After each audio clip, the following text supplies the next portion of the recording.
as the foundation was all Madhava. Now, my interest is to understand what accounts for the discovery of calculus in a small region, as I said, Alathur or Iringalakuda in Kerala.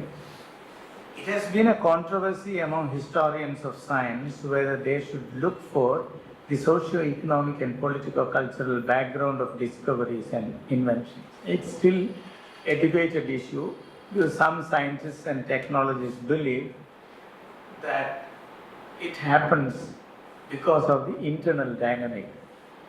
And many people say that it happens because of the external dynamic. And a scientist just should not be understood as a scholar, a discoverer in himself or in herself.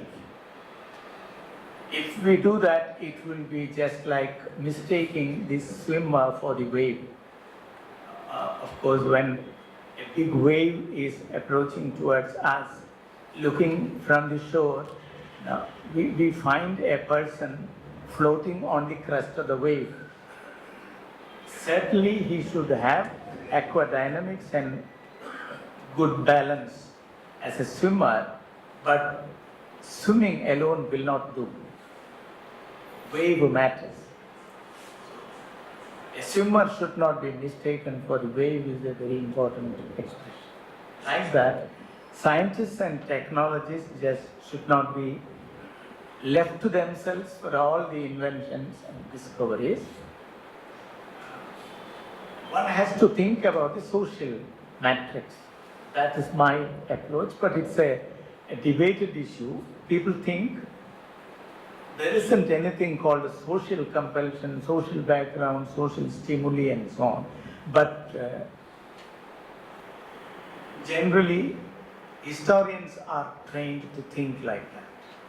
Historians are trained to think not about individuals, and because of that, historians' methodology wouldn't be philosophically challenging in the sense they seldom use phenomenology for understanding history.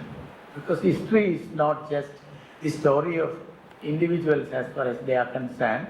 They are not interested in understanding essence of individuals' thinking. It's not the thought structure of an individual which is important, but the context of the thought and then history as a process, rather than history as manifest in the form of events and then talking about the ontology of events. That's not methodologically acceptable for historians, and I am trained in that kind of a school, and here is the Guru. He is not interested in the essence of individuals' thinking. He is interested in understanding the dynamic of historical process.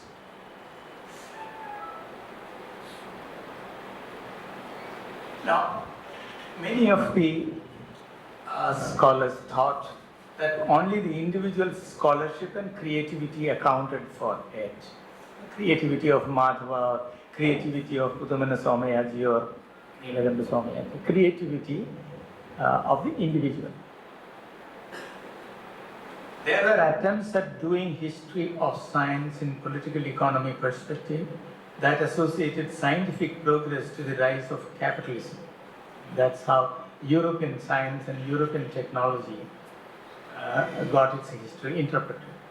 The works of Olsky, 1885-1961 Common Era, Edgar Elsel, 1891-1944 Common Era, and a few others vouch for it.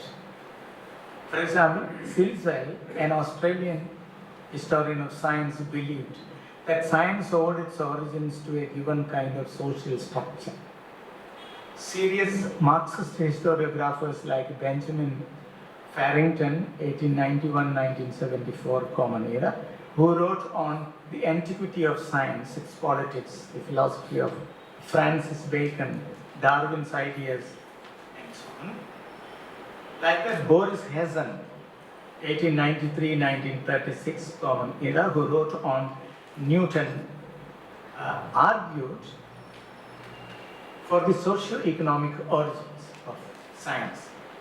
Hazen's article appeared in Bukharin edited volume, of course with the Marxist commitment, on the historical background of science and technology.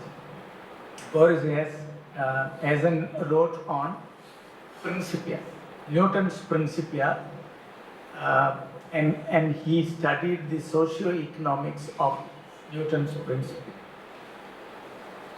Now, I'm not saying these studies were